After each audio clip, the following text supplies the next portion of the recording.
Ok, vamos lá. Geral sabe e já conhece Blue Lock, eu imagino, mas uma dúvida que fez surgindo há muito tempo é se Blue Lock realmente é tudo isso que a galera diz. Em algum momento, se você é cronicamente online, você percebeu que Blue Lock vem se tornando um assunto muito comentado durante esses últimos tempos. De algum momento você já se reparou com algum edit de Blue Lock ou com alguma cena de Blue Lock muito específica e que muita gente ficou hypada por conta disso? Tem certas pessoas que até dizem que Blue Lock ele revolucionou o anime de esporte, enquanto outras pessoas dizem que é extremamente exagerado e superestimado. Por mais que eu concorde que ele é superestimado, e também discordo que o anime revolucionou o gênero de esportes, mas enfim. Bom, no vídeo de hoje, você viu aí pelo título que eu vou falar mais ou menos sobre os pontos positivos e negativos da obra, e a gente vai descobrir se Blue Lock pode ser melhor ou pior do que você pensa. Pra gente entender se Blue Lock merece esse hype todo, a gente precisa falar sobre sua premissa, porque diferente de animes clássicos como Super Campeões ou Inazuma Eleven, Blue Lock ele não quer formar um time perfeito, mas sim criar o atacante perfeito, o maior atacante do mundo. E bom, vou dar um pouco do contexto da obra aqui, caso você não tenha visto Blue Lock. Bom, tudo começa quando o Japão percebe que falta um jogador decisivo, um camisa 9 de verdade, um atacante que tá ali para marcar o gol e chutar e garantir a vitória. Para resolver isso, eles criam um projeto Blue Lock, um programa de treinamento brutal onde apenas o mais egoísta e habilidoso entre os atacantes sobrevive. Sobrevive não quer dizer que eles vão morrer, mas sim que eles vão jogar futebol, vocês entenderam. Bom, é aqui que a gente conhece o protagonista Isagi Yoshi. Ele é um jogador talentoso, mas ele não tem muito destaque, até porque ele perde a primeira partida. Ele entra no bloco com outros 299 atacantes, e ele precisa ser melhor que todos eles e provar isso. Mas para que isso aconteça, ele tem que abandonar o pensamento e a ideia de jogar pelo time, e ele tem que aprender a pensar apenas em si mesmo. E é justamente esse tipo de mentalidade que define as opiniões das pessoas. Alguns acham que o Blue Lock é genial porque mostra o lado mais competitivo do futebol, onde apenas as pessoas melhores sobrevivem, e o anime não tem medo de quebrar os clichês e apresentar um sistema onde a comparação vem depois do talento individual. Mas será que essa visão realmente faz sentido? Se a gente for parar para pensar, o futebol ele realmente é um esporte coletivo. Um atacante pode ser incrível, mas sem um time que é um suporte, ele não faz nada. Até os maiores jogadores do mundo no futebol, como o Messi ou o Cristiano Ronaldo, eles precisam de um time para funcionar. O Block ele meio que ignora essa ideia e cria um ambiente onde só importa o egoísmo do atacante.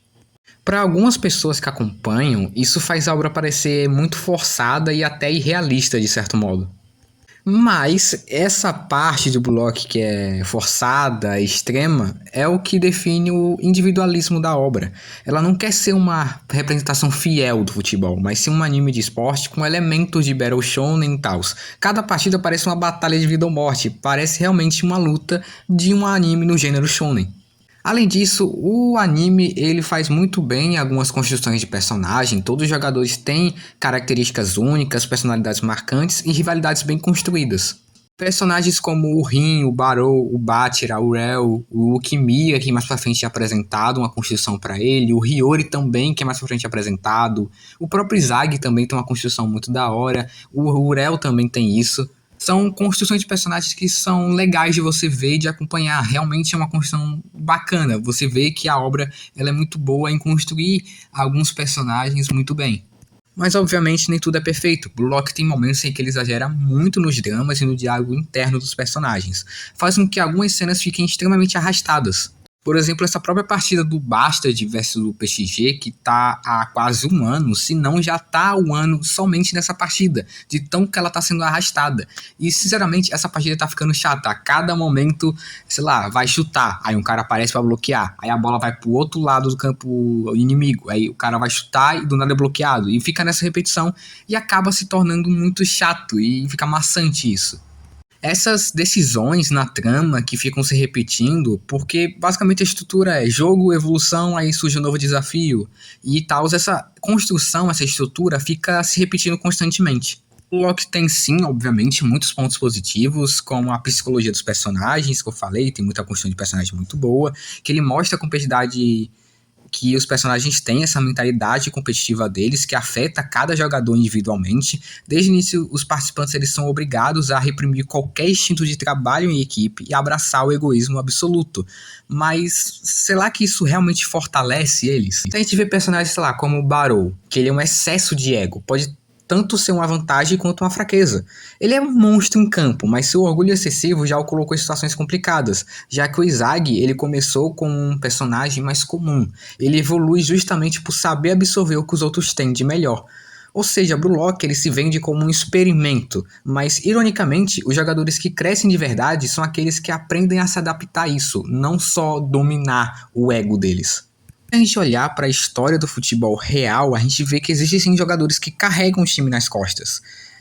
Jogadores que já mostraram momentos de pura genialidade, onde parecia que só eles importavam dentro de campo. Mas até mesmo esses jogadores, eles precisam de uma equipe para funcionar. Um atacante só se torna letal se alguém dá a bola para ele no momento certo.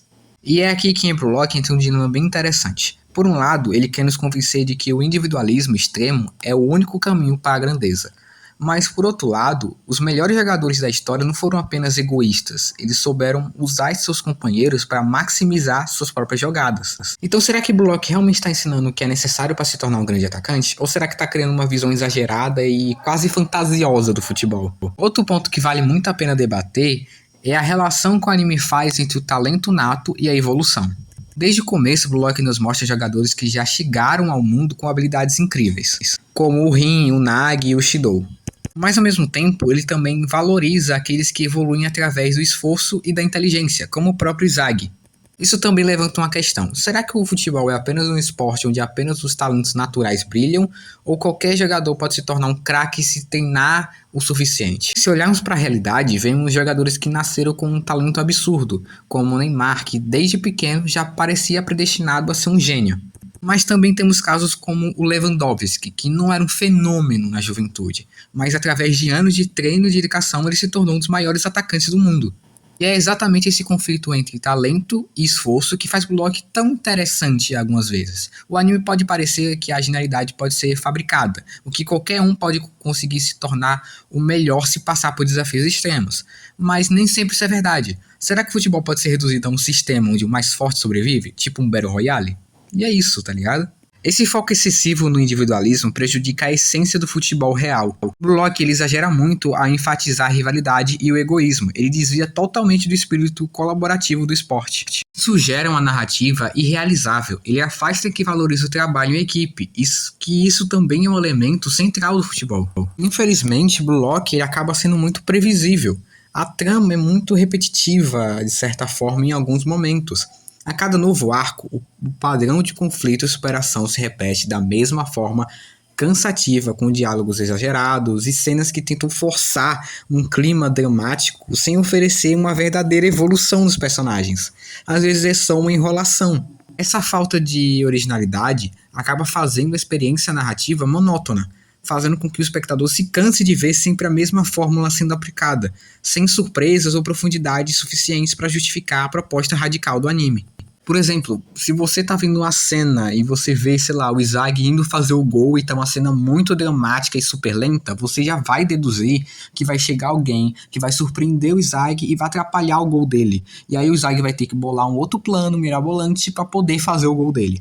É basicamente isso. Isso se repete a obra toda em quase todos os jogos que tem, e isso se repete e fica repetitivo. Você já sabe o que vai acontecer naquela cena e depois daquela cena e mais depois daquela cena e no próximo jogo, porque o anime ele se repete muito, ele fica se repetindo e repetindo toda hora. E de certa forma acaba ficando cansativo e bem chato de você ler um bagulho que você já sabe o que vai acontecer, porque não tem nada de inovador e nada de novidade naquilo. Mas enfim, essa foi somente minha opinião. Aqui eu vim trazer alguns pontos positivos e negativos que eu achei dentro da obra de Brulok. E eu espero muito que vocês tenham gostado desse vídeo. Se você gostou, deixa o like aí, se inscreve no canal e comenta, né, se Brulok te surpreendeu ou se te decepcionou. Se depois desse vídeo você achou Brulok melhor ou pior. Comenta aí a opinião de vocês e o que vocês acham da obra. É isso, esse aqui foi o vídeo. Até a próxima e fui.